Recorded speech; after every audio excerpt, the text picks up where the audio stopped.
Happy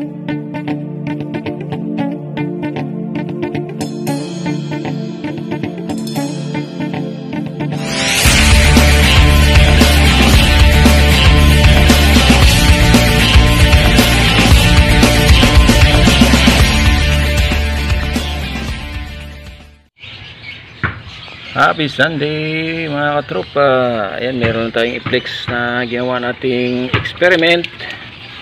Itong papaya na biniak ko po yan mga katropa. Biniak ko sa bali apat. Hinati ko siya sa apat yan.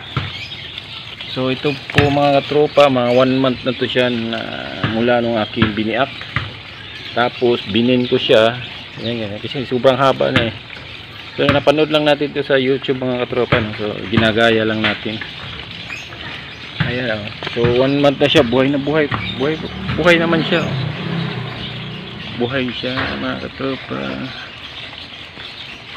So nasa ano lang niya, no? Sa paso lang siya, no? Plastic bottle.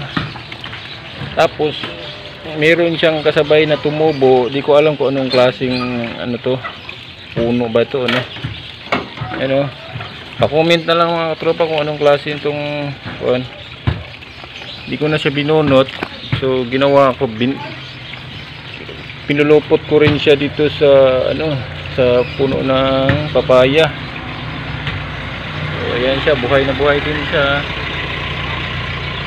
So ito mga katropa, abangan natin to kung bubunga ba itong papaya to.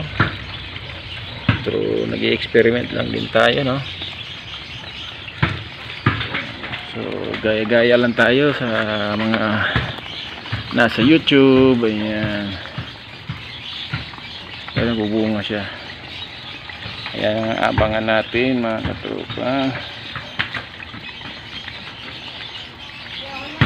Marami nang tumutubong papaya ito. Binunot ko lang kasi sabi ko hindi daw maganda yung papaya sa harap ng bahay.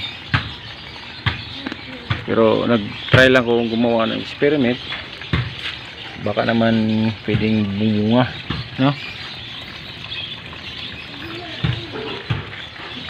Ayan.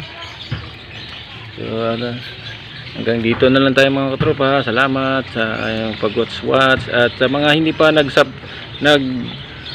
follow sa atin, paki-follow naman po, or pwede nyo rin itong i-share ang ating video. Thanks for watching mga katropa. God bless. Happy Sunday.